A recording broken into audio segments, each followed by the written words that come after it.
buenas noches, bienvenidos a una nueva entrega de Toque Final. Esta es la mejor forma de concluir una semana lo mejor edificado posible sobre los acontecimientos más importantes del país y del mundo.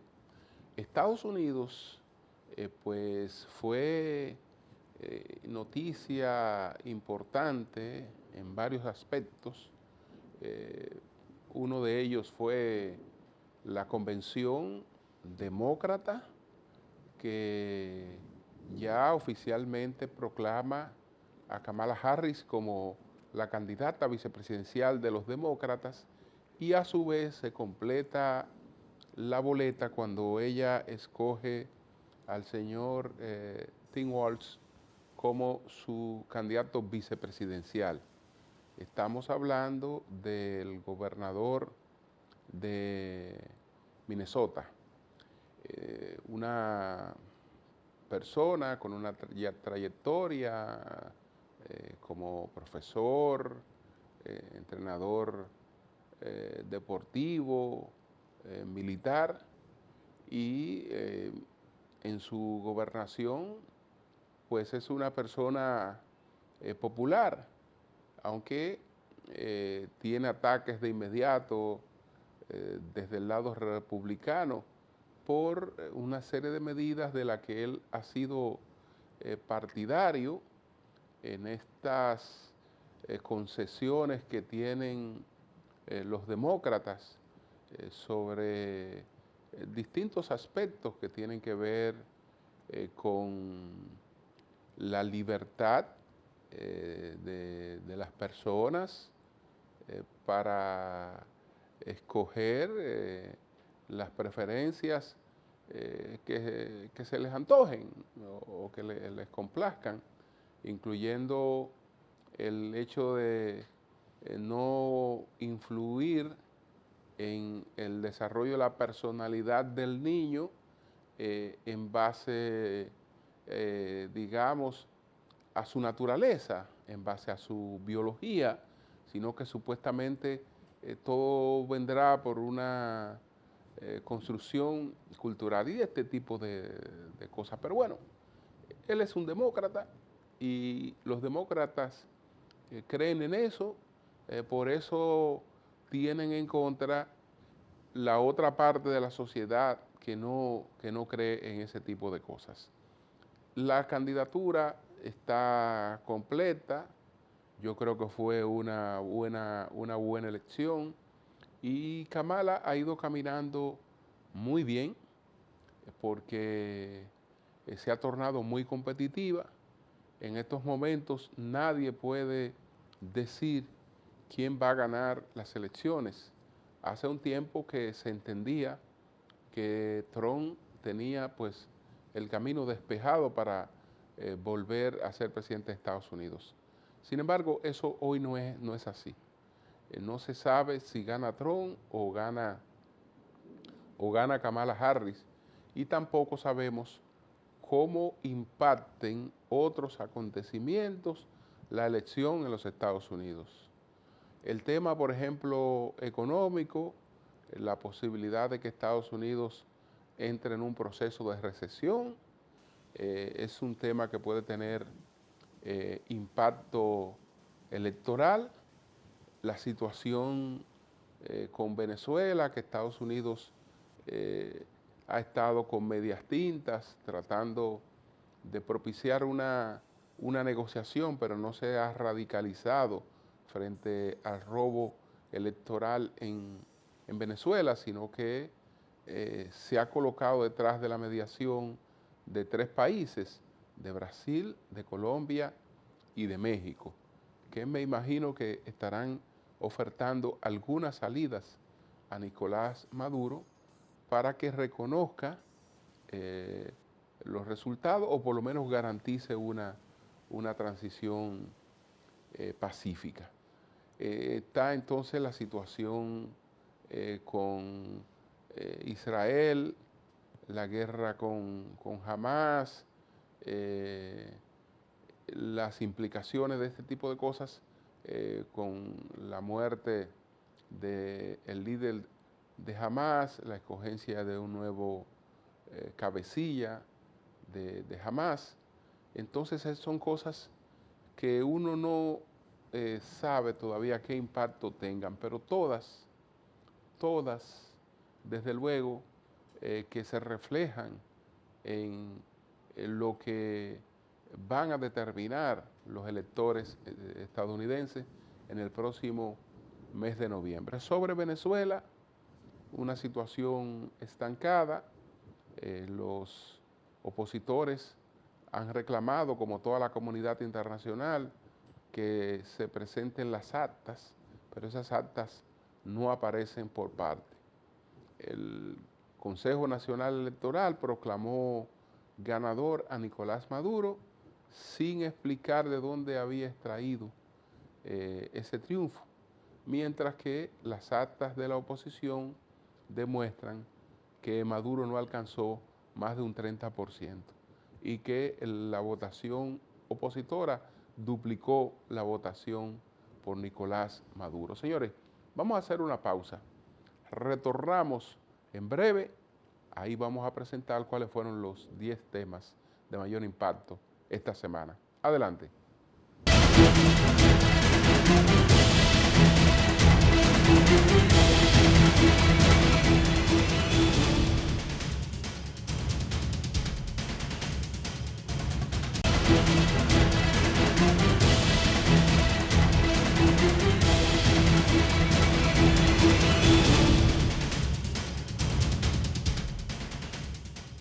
Bueno, el mayor Girón fue noticia de nuevo esta semana con su narrativa de cómo se produjo el fraude en el CESTUR, cómo se manejaba la cuestión esta de la nómina, en el expediente que he denominado el de los quepis rameados.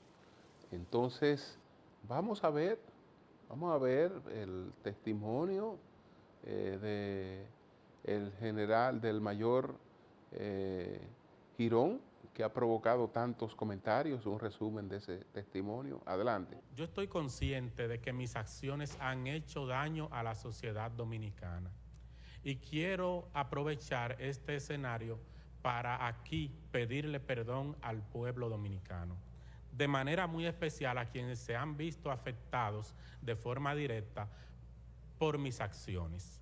Fíjense, es muy fácil, diría yo, pararse aquí y pedir perdón, pero yo quiero que ustedes entiendan que mi perdón va más allá de un simple pararse aquí a pedir perdón. ¿Por qué lo digo? Yo creo, y me perdonan la modestia, que no hay otro caso de corrupción de los que puede estar llevando el Ministerio Público que en este momento tenga un pliego de pruebas más grande y mejor estructurado que este. ¿Por qué? Porque quien lo ve desde fuera no lo entiende, honorables magistradas, pero yo me jugué la vida.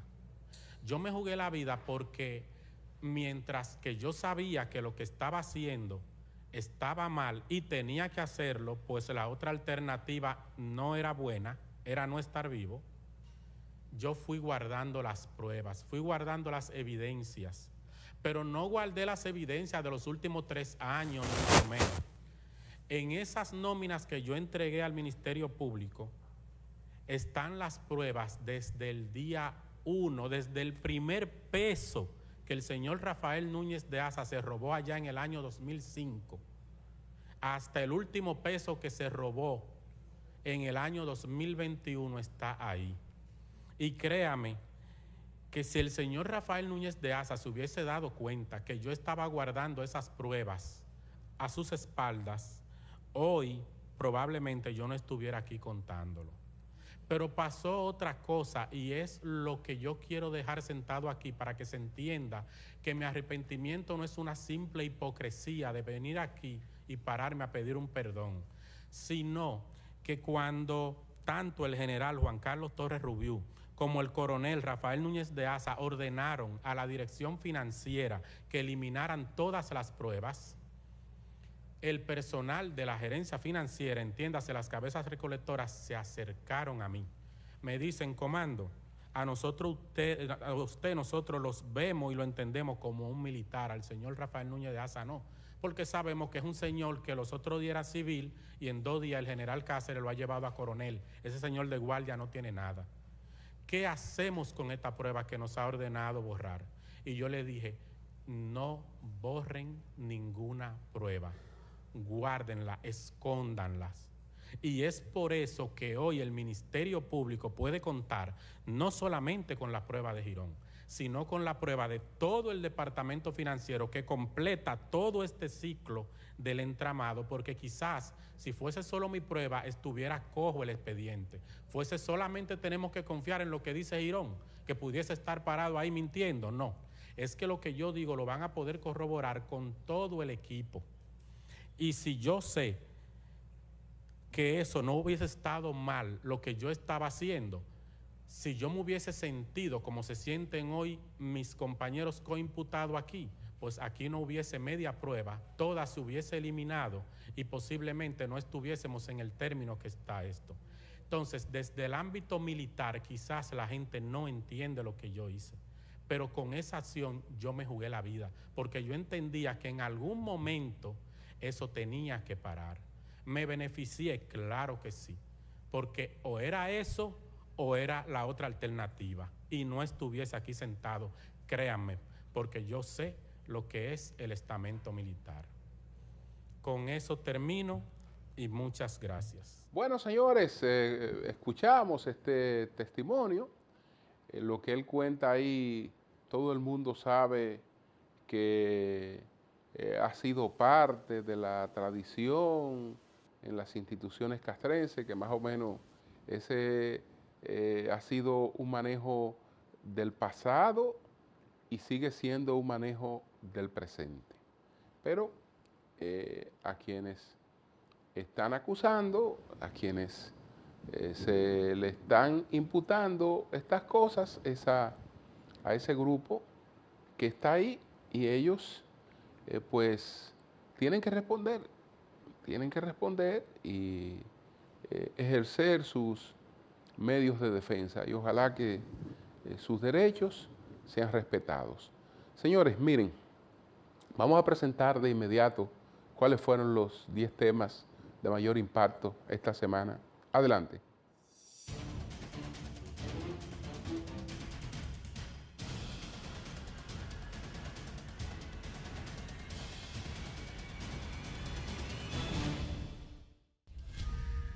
El presidente Luis Abinader detalló durante la semanal con la prensa la reforma constitucional que someterá desde el próximo 16 de agosto y que serán consultadas con todos los sectores de la sociedad.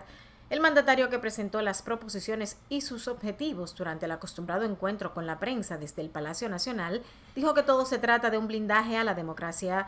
Dentro de las principales reformas que propone el presidente está impedir futuras modificaciones a las reglas constitucionales de elección presidencial, postulación y permanencia. Este incluye que la imposibilidad del actual presidente de la República de postularse nuevamente en las elecciones de 2028 o cualquier otra. Además, Abinader propone consolidar la independencia del Ministerio Público, los requisitos y reforma de designación del Procurador General de la República y sus procuradores adjuntos. Dentro de ese apartado, el procurador que sea designado por el Consejo Nacional de la Magistratura a propuesta del presidente de la República y que sea de carácter de inamovilidad durante los 4 años del período constitucional. La remoción solo será mediante juicio político, acotó Abinader. Además, el Procurador General de la República será excluido del Consejo Nacional de la Magistratura. Así también, dentro de las propuestas al 2028 para la reforma constitucional está una reducción de 53 al número total de diputados. De los 190, el mandatario detalló que el gobierno busca reducir a 110 de esos legisladores por circunscripción, 20 nacionales y 7 en el exterior, que suman 137 diputados. Otra de las propuestas es la de unificación de todas las elecciones municipales, congresuales y presidenciales. Los gobiernos de la República Dominicana y de los Estados Unidos firmaron el Acuerdo de Cielos Abiertos de Transporte Aéreo. conocido como acuerdo bajo la promesa de reducir los costos de los boletos aéreos y ampliar las operaciones de las aerolíneas de ambos países. Cielos Abiertos sustituirá 2 acuerdos previos de transporte aéreo firmados por ambos gobiernos, uno hecho en Ciudad Trujillo en 1949 y otro realizado en Santo Domingo en el 1986. Arajet y demás aerolíneas dominicanas tendrán derecho a establecer oficinas en territorio estadounidense para la promoción y venta de servicios de transporte aéreo. De igual forma, el acuerdo permitirá que los precios de transporte sean fijados por las aerolíneas dominicanas y estadounidenses sobre la base de consideraciones comerciales en el mercado, por lo que los precios de los pasajes de las aerolíneas americanas que vuelan a República Dominicana no bajarán de precio. El documento, compuesto de 17 artículos, aborda algunos puntos básicos en cuanto a los derechos concedidos tanto a la República Dominicana como a Estados Unidos. Podrán volar sobre el territorio del otro sin aterrizar, realizar escalas con fines no comerciales y ofrecer transporte aéreo internacional entre diversos puntos que incluyen dentro del país contrario. De conformidad con este derecho, ninguno de los dos países limitará unilateralmente el volumen de tráfico, la frecuencia o la regularidad del servicio o tipos de aeronaves operados por las aerolíneas del otro país, salvo que sea necesario por razones aduaneras, técnicas, operativas o ambientales en condiciones uniformes.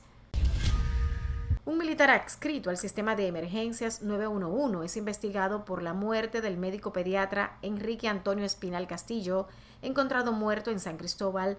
Las investigaciones hasta el momento indican que al médico le quitaron la vida en la ciudad de Santiago y que su cuerpo fue trasladado en su mismo vehículo al Distrito Municipal de Palenque, en San Cristóbal. El Ministerio Público acusa al cabo del Ejército Nacional, Víctor Manuel Saldaña Hernández, por la muerte a golpes del médico, quien había sido reportado desaparecido por sus familiares el pasado 30 del mes de julio. Según una fuente, la muerte del doctor Espinal Castillo se produjo la noche del pasado 31 de julio en la residencia del cabo Saldaña Hernández, ubicada en el sector Hato del Yaque, en la zona sur de la ciudad de Santiago, luego de un enfrentamiento físico. Sin embargo, el vicepresidente del Colegio Médico Dominicano, Justo Nicasio, indicó que el galeno llevaba consigo una alta suma de dinero que no fue recuperada, por lo que no descartan que pudo tratarse de un robo. La Armada de República Dominicana informó del hallazgo de una embarcación con al menos 14 osamentas. El descubrimiento ocurrió a unas 10 millas náuticas de la costa de Río San Juan, provincia María Trinidad Sánchez, en la costa norte del país. De acuerdo con el comunicado, las autoridades dominicanas señalaron que han iniciado un proceso para determinar la identidad de los restos, así como las circunstancias que los llevaron a terminar ahí. Un portavoz de la Armada añadió que se presume que los fallecidos son de origen africano, ya que las fotografías muestran documentos de identificación de Senegal y Mauritania, países del oeste y el noroeste de África, así como unos 50 teléfonos celulares y un GPS. Además, en esta fue hallada una mochila con 12 paquetes de una sustancia presumiblemente cocaína o heroína, que fue entregada a miembros de la Dirección Nacional de Control de Drogas para los procedimientos correspondientes. El mayor Raúl Alejandro Girón Jiménez, tras mostrar arrepentimiento y pedir perdón al pueblo dominicano, dijo que se jugó la vida al delatar a los policías y militares involucrados en el entramado de corrupción denominado Coral y Coral 5G. El proceso se encuentra en juicio de fondo. Girón Jiménez detalló las diabluras realizadas por la red de militares vinculados al supuesto entramado de corrupción administrativa desmantelado por el Ministerio Público. Mediante las operaciones Coral y Coral 5G, de acuerdo con las acusaciones, movieron al menos 4.500 millones de pesos en propiedades y productos financieros. En la continuación de su defensa material ante las juezas del primer tribunal colegiado de Santo Domingo, Girón Jiménez explicó que entre las pruebas aportadas al órgano persecutor existe un archivo denominado Los Tres Golpes de febrero de 2021 y que involucra directamente al coronel Rafael Núñez de Asa, ex gerente financiero del Cuerpo Especializado de Seguridad Turística Sestur. De acuerdo a Girón Jiménez, por instrucción del general Juan Carlos Torres Robiú, ex jefe de Sestur, el coronel Yaudi Vladimir Guzmán Alcántara de Recursos Humanos tenía que enviar vía correo electrónico todos los meses el formulario 49, que es el listado del personal que sí trabajaba realmente en Politur, que es la Sestur actualmente.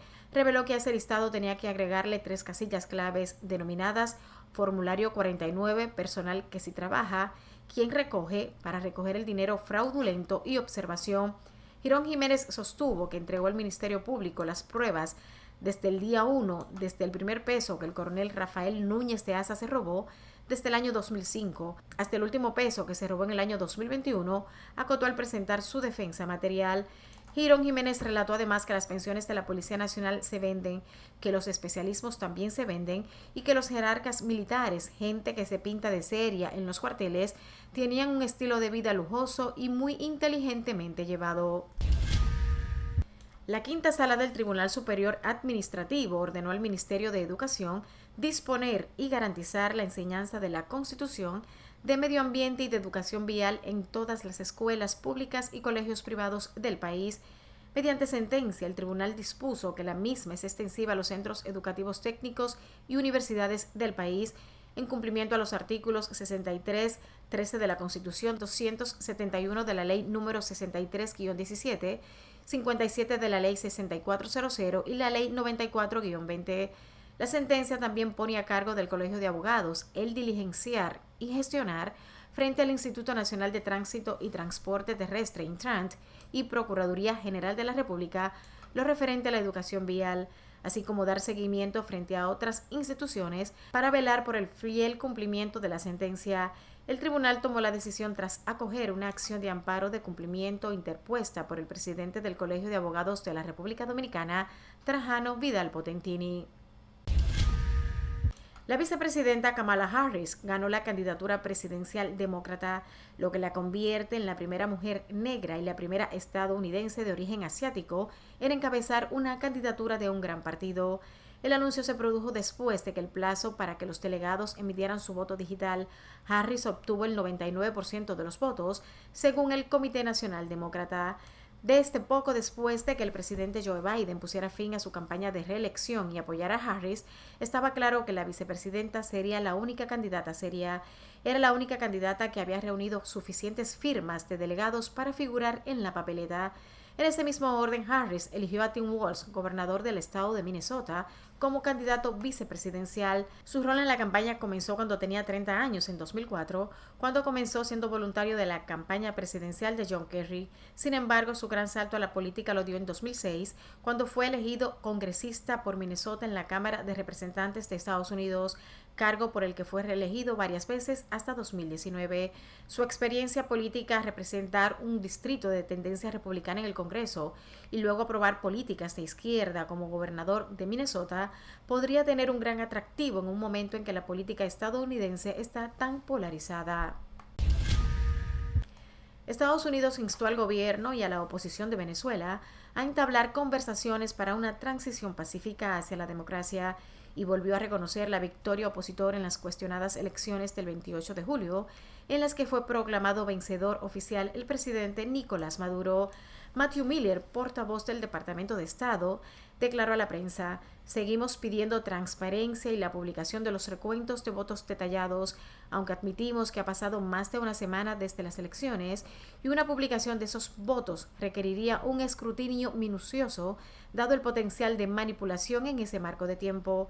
Asimismo, el gobierno de Estados Unidos respaldó las iniciativas diplomáticas promovidas por Brasil, México y Colombia para resolver la crisis postelectoral en Venezuela y está alentado por sus posibles resultados. Brasil, Colombia y México demandaron conjuntamente la semana pasada que se publiquen y verifiquen todas las actas de las más de 30.000 mesas de votación de la elección presidencial en Venezuela y que toda controversia se dirima por la vía institucional.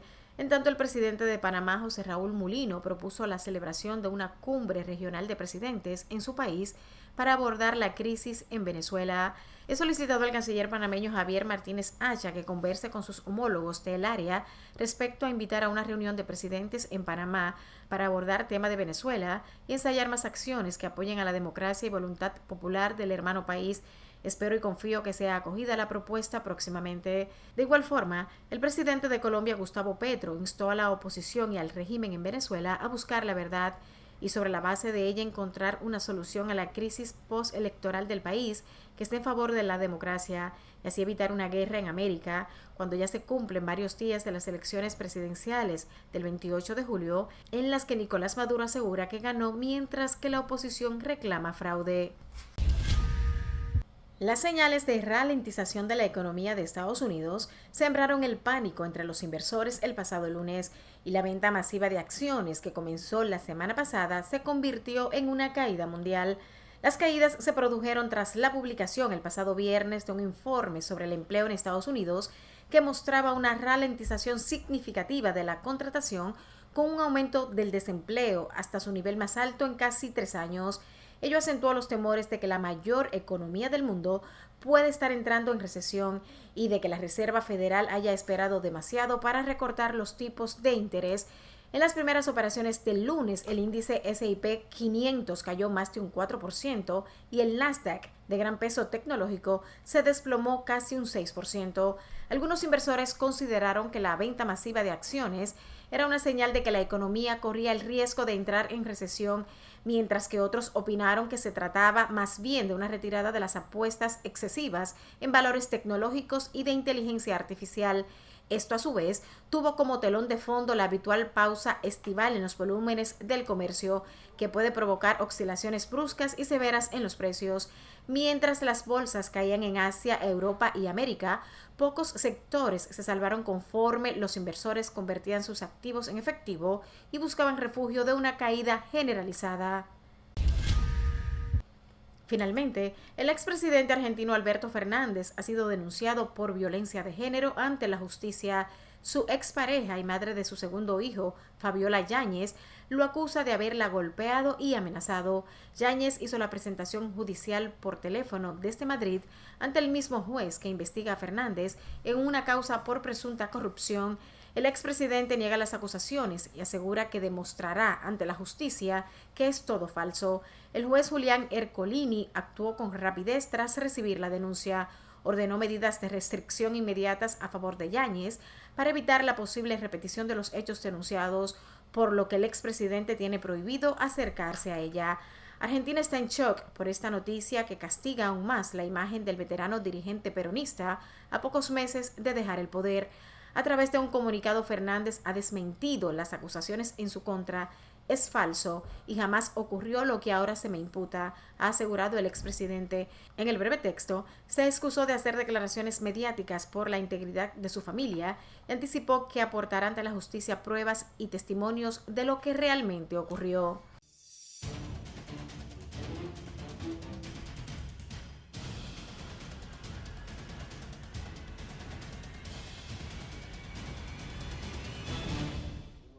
Una pausa, retornamos en breve.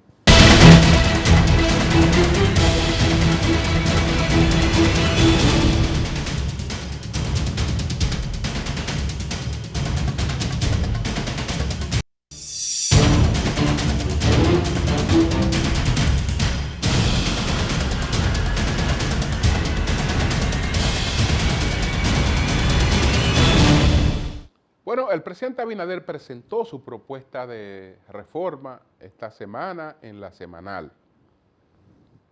Esa reforma quiere pues reducir la cantidad de diputados. Esa reforma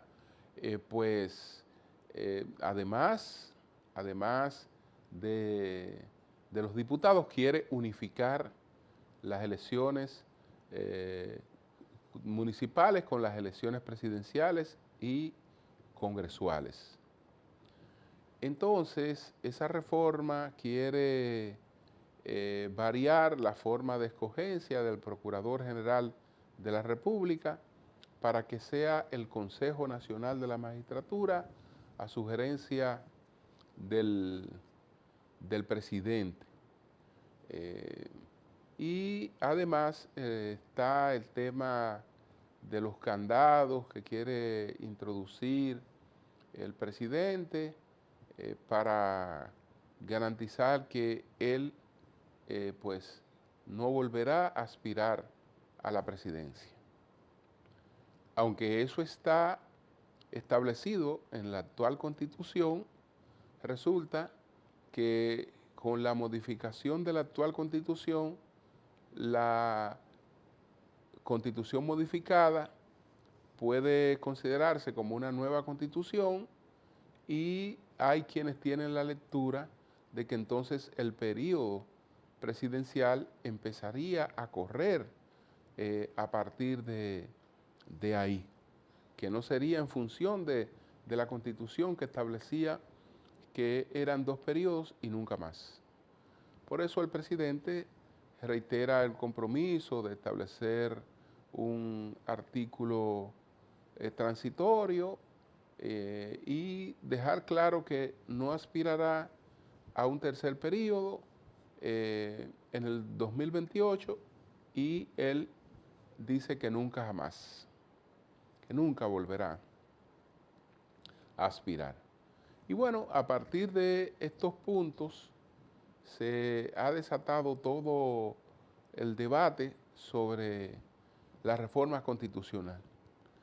Sin embargo, lo que tiene que ver con el Ministerio Público, que el presidente ha proclamado que esa es la principal motivación de esta reforma.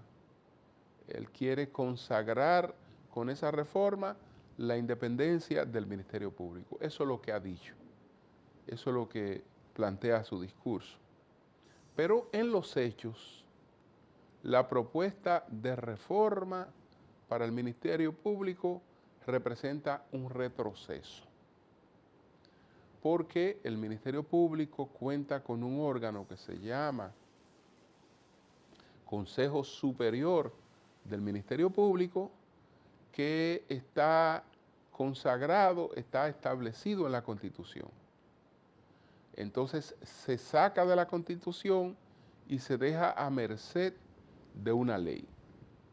La ley pues puede seguir diciendo que se mantiene pues el Consejo del Poder Superior, el Consejo Superior del Ministerio Público, pero es una ley.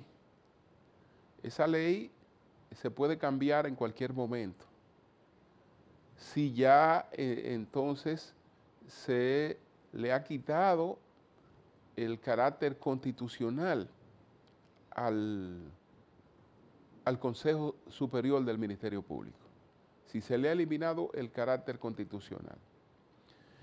Entonces, eso es un retroceso, porque ese Consejo Superior del Ministerio Público impide que se escoja un procurador que maneje las cosas a su antojo. El procurador preside este Consejo Superior del Ministerio Público, pero tiene que sujetarse a una serie de reglas. Las decisiones no son medalaganarias, no son personales. Entonces, pues uno espera que el presidente pues deje las cosas en ese aspecto como las encontró, porque esas cosas fueron las que le dieron el carácter de independencia al Ministerio Público y que surgieron con la reforma del año 2010. Eliminar eso pues significa la posibilidad de la politización del Ministerio Público. Hoy en día todos los ministerios públicos tienen que serlo de carrera. Tienen que serlo de carrera. Si eso pues se varía, porque ya no habría un Consejo Superior del Ministerio Público, sino sencillamente un procurador encabezando una procuraduría, pues no hay realmente independencia. No la hay. Entonces, ¿cómo es posible que se enarbole o que se aspire, incluso sin necesidad, a modificar la Constitución motivado en la supuesta independencia del Ministerio Público, y en la propuesta lo que hace es que cercena esa independencia? Eso es totalmente contradictorio y ojalá que se revise. Vamos a una pausa, retornamos en breve.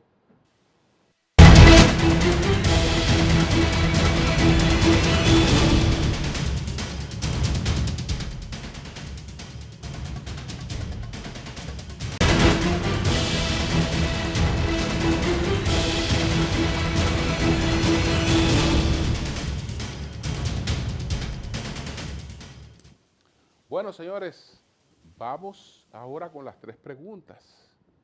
El tema este de la reforma constitucional es el tema obligado. Entonces, sobre estas propuestas, conversamos con el doctor, el distinguido abogado, don Marino Elseví. Vamos a ver de inmediato la respuesta que ofreció el doctor Elseví a nuestro equipo. Adelante.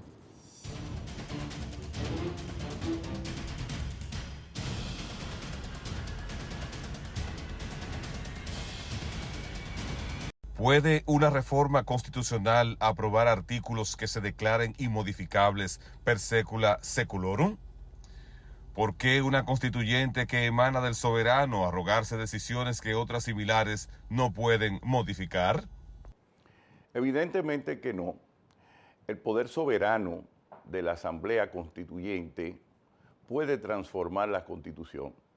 La Constitución es un cuerpo social que intuye una serie de vivencias civilizadas de una sociedad y en ella se insertan una serie de conceptos que sirven de base para la convivencia humana de esa nación soberana que es la República Dominicana. Por tanto, lo que se pueden hacer es especificaciones momentáneas históricamente sobre temas puntuales que socialmente la sociedad, valga la redundancia, requiere cierto espacio, cierto tiempo y sobre todo ciertos límites, que es lo que en realidad la Constitución establece para los gobernantes, tanto del Poder Ejecutivo como del Poder Legislativo, como del propio Poder Judicial. Parece atinente la reducción del número de diputados. Si la comparte, ¿cómo debería materializarse para respetar la representación proporcional que da origen al número de diputados? A esto te voy a referir a mi profesor Augusto Luis Sánchez Sangey, de quien recibí este libro cuando lo puso en circulación, mi maestro por excelencia en Derecho Constitucional, cuando dice del sistema de cociente electoral y habla del sistema de cociente nacional en la elección de diputados. Porque con los senadores no hay problema, es uno por cada provincia y por el Distrito Nacional. Sin embargo, la reducción que se está planteando tiene 2 componentes. Uno, que está muy ligado al cociente electoral con el que se eligen los diputados, porque ha sido realmente reticente para la ciudadanía que una serie de personas que han sido postuladas para ser diputados, no obstante tener una serie de votos a su favor, otros con menos votación entran bajo el sistema Hall a ser diputados por encima de esas votaciones.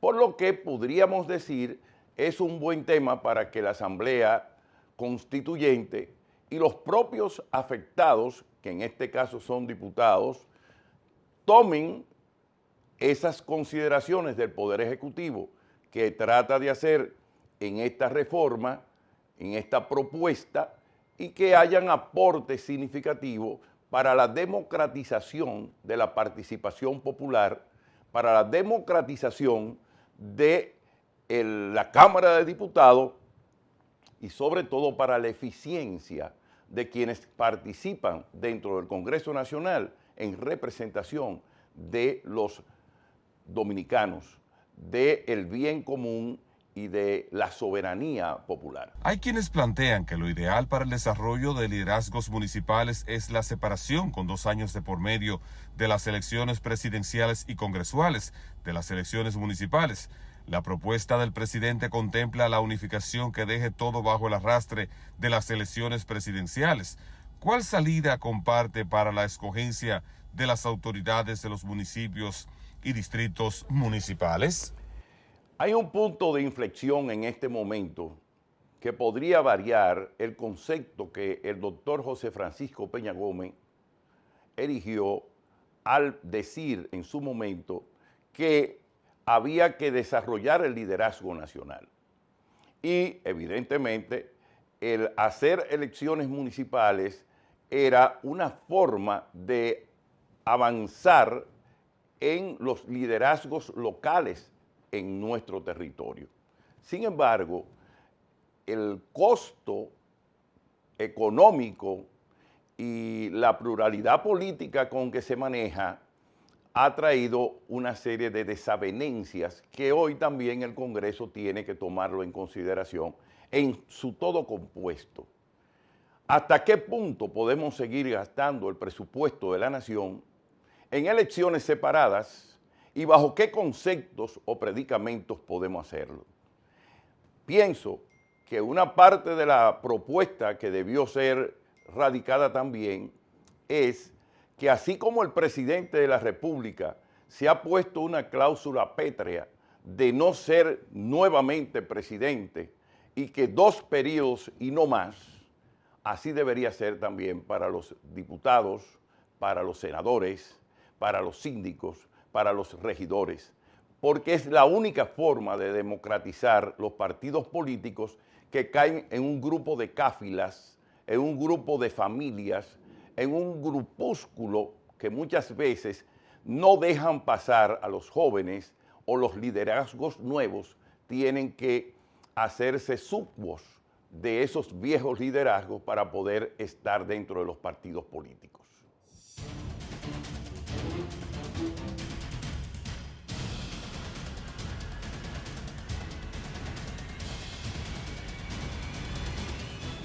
Una pausa, retornamos en breve.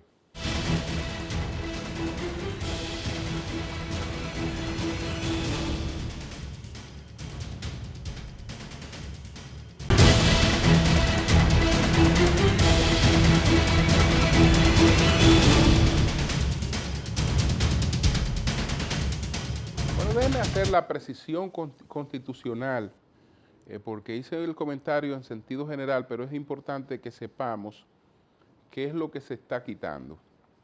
El artículo 174 de nuestra Constitución, de la actual, establece que la integración, el órgano de gobierno interno del Ministerio Público es el Consejo Superior del Ministerio Público, el cual estará integrado de la manera siguiente. El Procurador General de la República, quien lo presidirá, un Procurador Adjunto, Procurador General de la República elegido por sus partes, un Procurador General de Corte de Apelación elegido por sus partes, un Procurador Fiscal o su equivalente elegido por sus partes y un fiscalizador elegido por sus partes.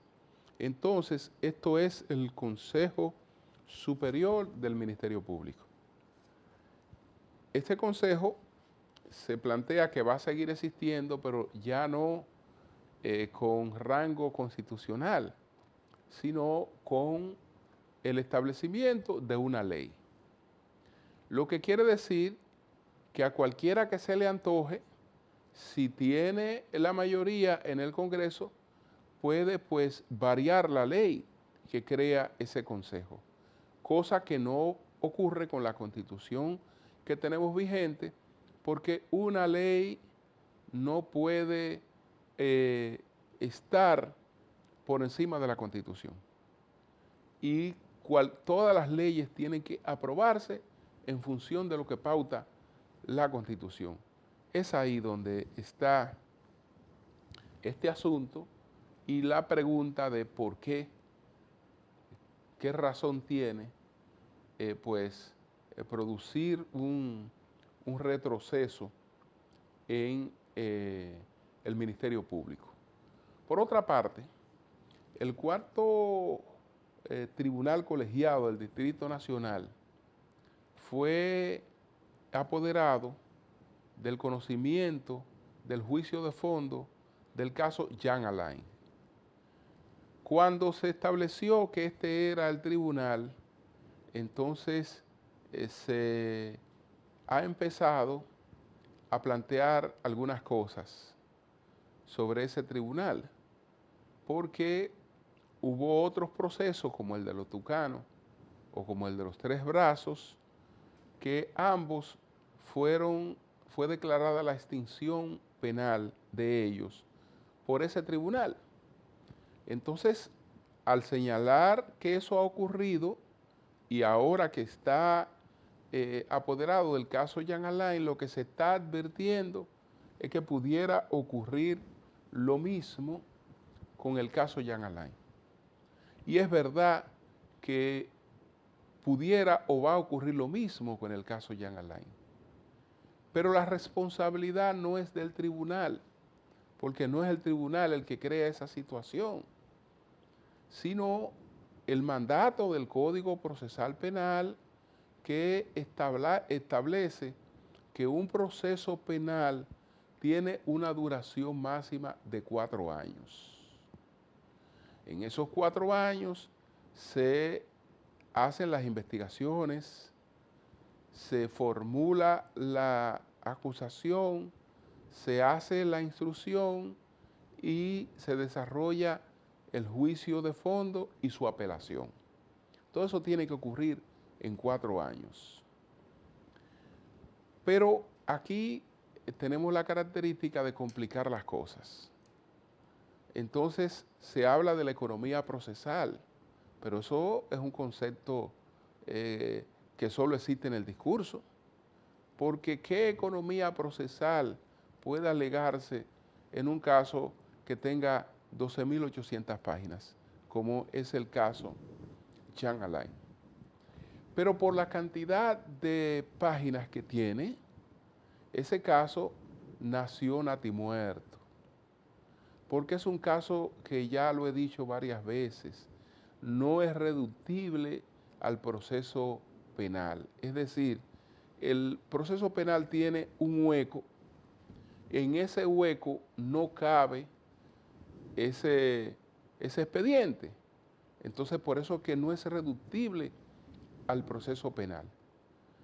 ¿Qué se logra con eso? Bueno, que pasen los 4 años y haya que declarar la extinción penal.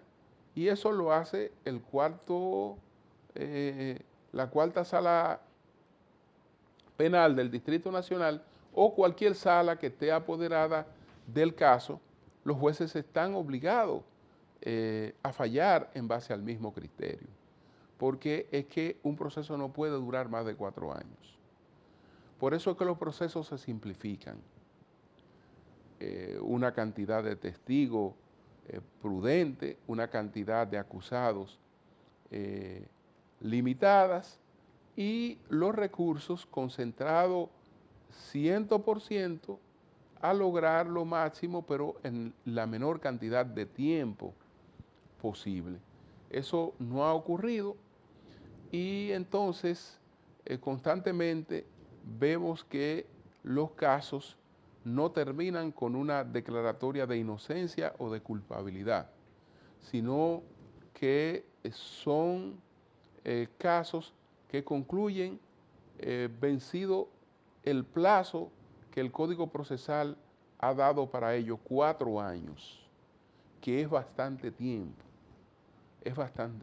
pero como la prioridad en gran medida a veces es mediática,